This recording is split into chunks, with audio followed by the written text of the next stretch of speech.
Forget everything you think you know about romance. Forget the fairy tales, the white dresses, and the idea of finding the one. We're about to journey back to a time when marriage wasn't a celebration of love, but a brutal contract signed in childhood, sealed before an audience and more often than not ending in a premature grave. Imagine this. You're 12 years old and tomorrow is your wedding day. But there was no romantic proposal. You didn't choose your partner. In fact, you barely know them. Your parents, in a cold, calculated business move, have sold you to another family to secure an alliance or a piece of land. Your wedding night won't be an intimate moment. It will be a public spectacle, a bizarre ritual where friends and family escort you to your marriage bed and wait outside for proof that the deal has been sealed. If you survive the wedding night, your next duty is to produce an heir, a task so dangerous it's like playing Russian roulette with your life every single time you get pregnant. 1 in 3 women didn't survive it, and your new spouse. The law gives them the right to discipline you. A terrifyingly vague rule that could mean anything from a beating to imprisonment. The vow till death do us part wasn't a romantic promise of forever. It was a shockingly realistic timeline because death was the most common exit from a medieval marriage. Think your dating life is a dumpster fire. Think ghosting as cruel or a bad Hinge date is the end of the world. By the time we're done here, you'll be thanking every dating app and every awkward breakup you've ever endured. Because what our ancestors went through wasn't a quest for love, it was a fight for survival. We're about to dive deep into the medieval marriage nightmare. A world where your innocence was a commodity, your womb was a political tool, and your life was forfeit. This isn't just history, it's a shocking perspective shift that will make you radically grateful for the freedom to choose who you love. In the 21st century, we talk about hostile takeovers happening in the boardroom. In the Middle Ages, the most valuable asset wasn't a company, it was a child. Welcome to the world of the child CEO, where a 6-year-old girl with a massive inheritance was treated less like a daughter and more like a unicorn startup ready to be acquired by the highest bidder. These weren't marriages, they were mergers, and the children were the assets being liquidated. You have to understand the medieval world was chaos incarnate. Constant wars, sudden political upheavals, and devastating plagues could wipe out a family's entire fortune overnight. In this brutal, high-stakes environment, parents operated like ruthless day traders, and their children were their most valuable stock. A daughter born with land and titles was a winning lottery ticket, an economic asset that needed to be leveraged before something went wrong. Marrying her off as a toddler wasn't seen as cruel. It was seen as smart risk management, a way to lock in an alliance before the political winds shifted and your family was left with nothing. These weren't love matches gone wrong. They were calculated business deals from the very start. Take the marriage of Margaret Buffett at age 6 to John Diol. This wasn't a union of 2 souls. It was, for all intents and purposes, a real estate transaction designed to secure control of her massive inheritance. Margaret herself was too young to even comprehend what was happening to her. The adults around her, however, were playing a cold strategic game. 3 years later, when the political landscape changed, that marriage was simply dissolved like a failed business venture, and she was sold again to the next strategic partner. And the most chilling part, this entire system was perfectly legal and socially sanctioned among the upper classes. The church had rules about the age of consent, but they were rarely enforced when a major political marriage was on the line. In the corridors of power, money and influence always talked louder than morality. Now, to be clear, this was overwhelmingly a rich people's problem. Most commoners and middle-class families married in their late teens or early 20s, much closer to our modern sensibilities. But for the children trapped in the golden cage of aristocracy, childhood didn't end with puberty. It ended the moment someone decided their inheritance was worth more than their innocence. If you think this concept is horrifying, wait until you meet the children who were forced to live it. Their stories are next, and they are even more shocking than you can imagine. To truly grasp the horror of this system, you need to meet the children whose lives were signed away before they could even write their own names. Let's start with Margaret Buffett, who would one day become the matriarch of the Tudor dynasty. Her story isn't just a historical footnote, it's a case study in human commodification. At the tender age of 6, her guardians married her off to a man named John Diol. She never even recognised the marriage because, frankly, she was too young to understand what a marriage even was. For the powerful men around her, it was a simple move on the political chessboard to control her vast fortune. Just 3 years later, when the political winds shifted, they dissolved that union as if it were a trivial contract and sold her again. Her new husband was Edmund Tudor, a man of 24, Margaret was 12. Now here is where a dark situation turns into an absolute nightmare. While medieval law technically allowed marriage at these ages, there was an unwritten social rule, a sliver of decency that dictated you wait until the girl was at least 14 before consummating the union. Edmund Tudor decided he couldn't be bothered to wait. Within months of their wedding, the 12-year-old Margaret was pregnant. And if you think that's an isolated case, meet Isabella of Valois, the daughter of the King of France. In 1396, she was married to King Richard II of England. Isabella was 6 years and 5 days old. Let that sink in.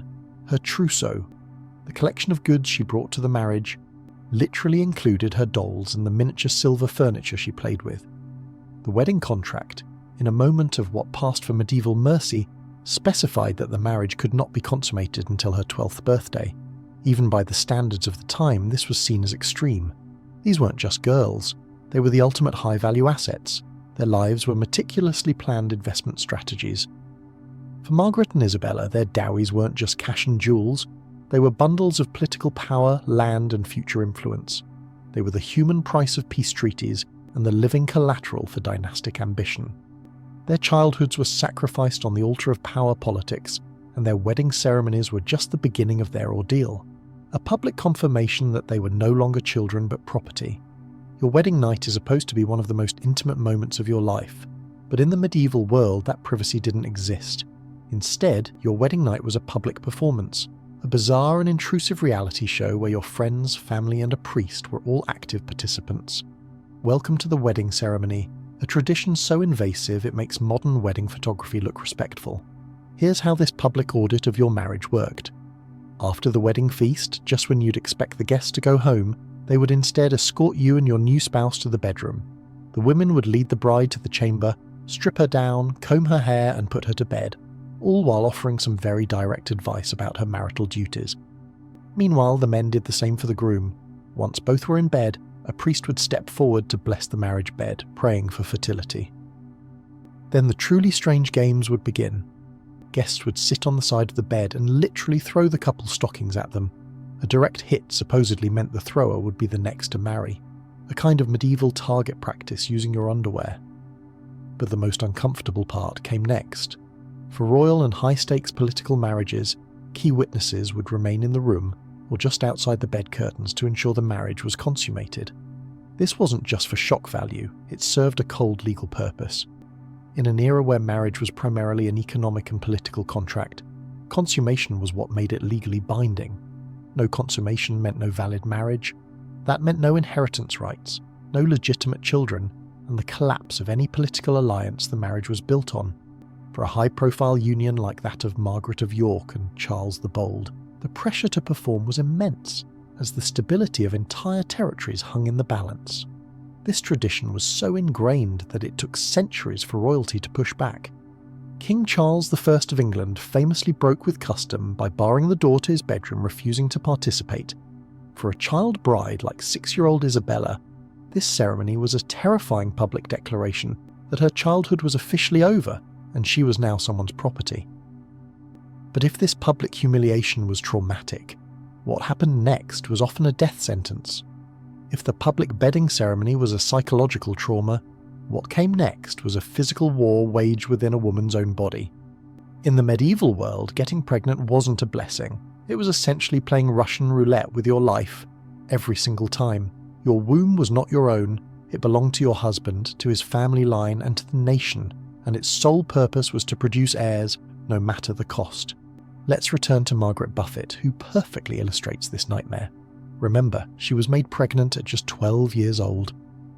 While she was 7 months along, her husband died of the plague, forcing the heavily pregnant child to make a treacherous winter journey to a Newcastle for her own safety. At 13, she went into labour. Her confessor later wrote that it was a miracle that a baby could be born from so little a personage, which is medieval speak for. Her body was so underdeveloped that we were sure both she and the baby would die. The birth was so brutal, so physically devastating, that it left her permanently sterile. One horrific childbirth at 13 was all her body could take. Margaret's experience wasn't unique. It was just better documented. The statistics are terrifying. Roughly 1 in 3 women died during childbirth or from complications like infection shortly after. Let that number sink in. Your odds of surviving pregnancy were worse than a modern-day base jumper's odds of surviving a jump. And the medical care available only made things more deadly. Medieval birthing practices included bloodletting during labour, because apparently the best thing for a woman losing blood while giving birth is to drain even more blood out of her. They used birthing chairs that were less like medical aids and more like torture devices designed to speed things up at the cost of horrific tearing and injury. For noble women, the pressure was relentless. They were expected to get pregnant immediately and stay that way until menopause or death. The great Eleanina of Aquitaine survived 10 pregnancies, each one a roll of the dice. Most women in her position faced between 8 and 15 pregnancies, a constant cycle of life-threatening orals until their bodies simply gave out. Saying "I do" was an agreement to face death over and over again for the sake of your husband's legacy. So, you've survived a child marriage, a public wedding night, and the battlefield of childbirth. Congratulations. Now comes the long, slow grind of daily life, where you're not a partner, but property. In the medieval legal system, a married woman ceased to exist as an independent person. She was a legal ghost, her identity completely absorbed by her husband's under a doctrine called coverture. This wasn't just a social custom, it was the law, and it was terrifyingly absolute. Once you said "I do," you couldn't own property in your own name. Even the dowry your family bankrupted itself to provide. You couldn't sign a contract, run a business, or even testify in court without your husband's permission. He had total control over your finances, your movements, and your body. If he decided to lock you away in a tower for the rest of your life, that was his legal right as your husband. But the most brutal expression of this ownership was the doctrine of reasonable chastisement. This gave a husband the legal right to physically discipline his wife for any behaviour he deemed inappropriate, and reasonable was a terrifyingly flexible term. There are documented legal cases where husbands were cleared of abuse for beating their wives with sticks as long as the stick was no thicker than their thumb. This is where the grim phrase "the rule of thumb" is believed to have originated. This wasn't just domestic abuse, it was legally sanctioned torture. The law didn't just turn a blind eye, it actively gave men the tools of oppression. A wife was trapped with no legal identity and no recourse. Divorce was nearly impossible, controlled by a church that only granted annulments in very specific and humiliating circumstances. This system didn't just permit abuse, it was designed to give husbands absolute power. But what happened when a husband with this much power wasn't just a simple abuser, but a king who needed to get rid of an inconvenient wife? The law had a solution for that too, a solution that involved the executioner's block. The legal system that allowed a man to beat his wife had a dark, logical conclusion. If a husband had absolute power, what was to stop him from exercising the ultimate power, that of life and death? Nothing. And no one demonstrated this more terrifyingly than King Henry VIII. He didn't just break the rules, he created the royal playbook on how to weaponize medieval marriage law to eliminate a wife you no longer wanted. When his first wife, Catherine of Aragon, failed to produce a male heir, he broke with the entire Catholic Church to annul the marriage. But when his second wife, Anne Boleyn, also failed him, he didn't just want a divorce, he wanted her gone. So he and his council opened up the legal playbook and used it to orchestrate illegal lynching. Anne was accused of adultery, incest and treason. The evidence was practically non-existent, a collection of rumours and forced confessions extracted through torture, but it didn't matter. Under the law, a queen's adultery was considered high treason because it threatened the royal line of succession. The penalty for treason was death. On May 19th, 1536, Anne Boleyn was beheaded. Henry perfected the method with his fifth wife, Catherine Howard. When he discovered her past relationships and suspected her of adultery, he didn't hesitate. He had her executed when she was likely just 19 years old, barely out of her teens. This wasn't a tyrant's rage breaking the law. This was a tyrant using the law exactly as it was designed. The system was built to give husbands absolute authority, and Henry simply took that authority to its final horrifying conclusion. For the women of the era, the lesson was clear. Your husband was your master, and if you couldn't give him what he wanted, You had to hope he was more merciful than the law required him to be. Behind every medieval marriage was a brutal economic calculation that had little to do with love and everything to do with money. This system was built on the dowry, a payment from the bride's family to the groom's. This wasn't just a wedding gift. It was legalized extortion that could bankrupt entire families for generations. Think of it as a high-stakes corporate merger where your daughter is both the asset being acquired and the cash used to close the deal. The negotiations were ruthless. Families would spend years in bidding wars, offering outrageous sums of cash, land, and political favors to secure a powerful son-in-law. This wasn't about paying to get rid of a daughter. It was about purchasing status and protection for your family line. If you couldn't afford a good dowie, your daughter faced a grim future. She could either remain unmarried, a form of social death, or marry so far beneath her station that she'd drag the entire family's reputation down with her. And the cruelest twist, once the dowie was paid and the marriage contracts were signed, everything the bride's family had sacrificed now legally belonged to the husband. He controlled it all. The family had no legal recourse if he turned out to be abusive, neglectful, or simply squandered the money. The money was gone. Their daughter was legally his property, and they were stuck with the debt. This was human trafficking with a religious ceremony attached. Love, happiness, and compatibility were dangerous luxuries most families couldn't afford. When your daughter's marriage determined your family's rise or fall, romance was just another word for fiscal irresponsibility. After all the trauma, financial ruin, and legal oppression, you might think the worst was over. But medieval marriage had one final built-in plot twist, a shockingly early expiration date. The vow till death do us part wasn't a promise of a long life together. It was a pragmatic acceptance that death was likely just around the corner. The average medieval marriage lasted only 15 to 20 years. Not because people fell out of love, but because one of them died. Usually it was the wife, a victim of the endless cycle of childbirth.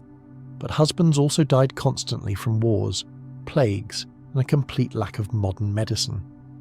The Black Death in the 14th century turned marriage planning into a grim lottery, wiping out entire wedding parties before the vows could even be said. In this world of constant death, people adapted by treating marriage like a revolving door. Remarriage wasn't just common, it was an urgent necessity for survival.